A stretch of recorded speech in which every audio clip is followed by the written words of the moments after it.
ನಾಗೇಂದ್ರಕ್ಕೆ ಸಂಬಂಧಪಟ್ಟಂತಹ ವಿಚಾರವನ್ನು ಮುಂದುವರಿಸಿದ್ರು ವಿಚಾರಣೆಯನ್ನು. ಮತ್ತೊಂದು ಕಡೆ ಬಸನಗೌಡ ದದ್ದಲ್ ಅವರ ವಿಚಾರಕ್ಕೆ ಸಂಬಂಧಪಟ್ಟಂತೆ ಕೂಡ ನಾಗೇಂದ್ರ ಬಂಧನದ ಬಿಸಿ ವಿಚಾರವಾಗಿ ಸಿಎಂ ಸಿದ್ದರಾಮಯ್ಯ ಅವರು ಫಸ್ಟ್ ರಿಯಾಕ್ಷನ್ ಕೊಟ್ಟಿದ್ದಾರೆ.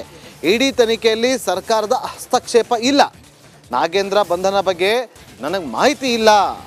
ಮೈಸೂರಲ್ಲಿ ಸಿಎಂ ಸಿದ್ದರಾಮಯ್ಯ ಅವರು ಫಸ್ಟ್ ರಿಯಾಕ್ಷನ್ ಕೊಟ್ಟಿದ್ದಾರೆ ಇಡಿ ದಾಳಿ ವಿಚಾರಕ್ಕೆ ಸಂಬಂಧಪಟ್ಟಂತೆ.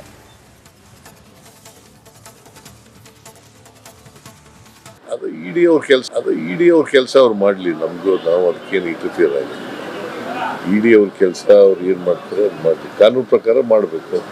ಅವ್ರು ಏನು ಮಾಡ್ತಾರೆ ಮಾಡಲಿ. ಅದು ಇಡಿ ಅವ್ರ ಕೆಲಸ ಅವ್ರು ಮಾಡಲಿ, ನಾವು ಅದಕ್ಕೇನು ಇಂಟರ್ಫಿಯರ್ ಆಗಿಲ್ಲ. ಇಡಿ ಅವ್ರ ಕೆಲಸ ಅವ್ರು ಏನು ಮಾಡ್ತಾರೆ ಅದು ಮಾಡಲಿ, ಕಾನೂನು ಪ್ರಕಾರ ಮಾಡಬೇಕು. ಅವ್ರು ಏನು ಮಾಡ್ತಾರೆ ಮಾಡಲಿ. ಅದು ಇಡಿ ಅವ್ರ ಕೆಲಸ ಅವ್ರು ಮಾಡಲಿ, ನಾವು ಅದಕ್ಕೇನು ಇಂಟರ್ಫಿಯರ್ ಆಗಿಲ್ಲ. ಇಡಿ ಅವ್ರ ಕೆಲಸ ಅವ್ರು ಏನು ಮಾಡ್ತಾರೆ ಅದು ಮಾಡಲಿ, ಕಾನೂನು ಪ್ರಕಾರ ಮಾಡಬೇಕು. ಅವ್ರು ಏನು ಮಾಡ್ತಾರೆ ಮಾಡಲಿ. ಅದು ಇಡಿ ಅವ್ರ ಕೆಲಸ ಅವ್ರು ಮಾಡಲಿ, ನಾವು ಅದಕ್ಕೇನು ಇಂಟರ್ಫಿಯರ್ ಆಗಿಲ್ಲ. ಇಡಿ ಅವ್ರ ಕೆಲಸ. ಇನ್ನು ವಾಲ್ಮೀಕಿ ನಿಗಮ ಮಂಡಳಿಯಲ್ಲಿ ನಡೆದಿರುವಂತಹ ಬ್ರಹ್ಮಾಂಡ ಭ್ರಷ್ಟಾಚಾರದ ವಿಚಾರಕ್ಕೆ ಸಂಬಂಧಪಟ್ಟಂತೆ SIT ಅಧಿಕಾರಿಗಳು ತನಿಖೆಯನ್ನು ನಡೆಸುವಂತ ಸಂದರ್ಭದಲ್ಲಿ ನಾಗೇಂದ್ರ ಅವರನ್ನ ತಕ್ಷಣಕ್ಕೆ ಅರೆಸ್ಟ್ ಮಾಡಬೇಕಾಗಿತ್ತು. ತನಿಖೆಯನ್ನು ವಿಳಂಬ ಮಾಡಿದ್ದಾರೆ, ಅವರ ಮೇಲೆ ಒತ್ತಡ ಇತ್ತು ಅಂತ ಹೇಳಿ ಮಾಜಿ ಗೃಹ ಸಚಿವರಾಗಿರುವಂತಹ ಆರಗ ಜ್ಞಾನೇಂದ್ರ ಅವರು ಈಗ ಪ್ರತಿಕ್ರಿಯೆಯನ್ನ ಕೊಟ್ಟಿದ್ದಾರೆ.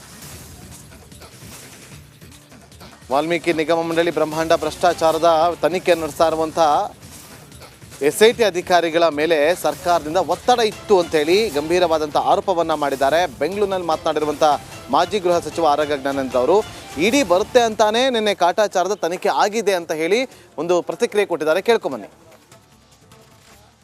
ನಮ್ಮ ಮಂತ್ರಿಗಳು ಮತ್ತು ಅದರ ನಿಗಮದ ಅಧ್ಯಕ್ಷರನ್ನ ಇಷ್ಟೊತ್ತಿಗಾಗಲೇ ಅರೆಸ್ಟ್ ಮಾಡಬೇಕಾಗಿತ್ತು. ಬಂದಂಥ ಮಾಹಿತಿಯ ಪ್ರಕಾರ ಅರೆಸ್ಟ್ ಮಾಡಿ ಅವ್ರನ್ನ ಎನ್ಕ್ವೈರಿ ಮಾಡಬೇಕಾಗಿತ್ತು. ಅವರಿಗೆ ಇಡಿ ಮತ್ತು CBI ಬೆನ್ನತ್ತುತ್ತೆ ಅನ್ನುವಂಥ ಕಾರಣಕ್ಕಾಗಿಯೇ ಏನೋ ಐವಾಷಿಂಗ್ ರೀತಿಯಲ್ಲಿ ನಿನ್ನೆ ಒಂದು ವಿಚಾರಣೆ ನಡೆಸಿದಂಗೆ ಕಾಣುತ್ತೆ SIT. ಇದನ್ನು ಬಹಳ ಸರ್ಕಾರದಲ್ಲಿರುವಂಥ ಪ್ರಮುಖರೆಲ್ಲ ಭಾಗಿಯಾಗಿದ್ದರಿಂದ ಸರ್ಕಾರದ ಒತ್ತಡಕ್ಕೆ ಕಟ್ಟುಬಿದ್ದು ಈ SIT ಸ್ವಲ್ಪ ನಿಧಾನಗತಿಯನ್ನು ಮಾಡ್ತಾ ಇದೆ. ಸ್ವಲ್ಪ ಅದರಲ್ಲಿ ಉದಾಸೀನ ಮಾಡೋ ಹಾಗೆ ಎಲ್ರಿಗೂ ಕೂಡ ಗೊತ್ತಾಗ್ತಾ ಇದೆ.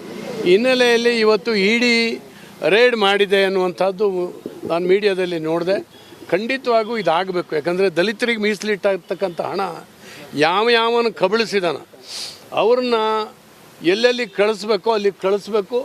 ಮತ್ತು ಈ ಭ್ರಷ್ಟ ಸರ್ಕಾರದಲ್ಲಿ ನಡೀತಾ ಇರುವಂಥ ಈ ನೀಚ ಕೃತ್ಯಗಳನ್ನು ಈ ಏಜೆನ್ಸಿಗಳು ಸರಿಯಾದ ರೀತಿಯಲ್ಲಿ ತನಿಖೆ ನಡೆಸಿ ಅವರಿಗೆ ಶಿಕ್ಷೆಯನ್ನು ವಿಧಿಸುವಂಥ ಅವಶ್ಯಕತೆ ಇದೆ. ನಮ್ಮ ಮಂತ್ರಿಗಳು ಮತ್ತು ಅದರ ನಿಗಮದ ಅಧ್ಯಕ್ಷರನ್ನ ಇಷ್ಟೊತ್ತಿಗಾಗಲೇ ಅರೆಸ್ಟ್ ಮಾಡಬೇಕಾಗಿತ್ತು.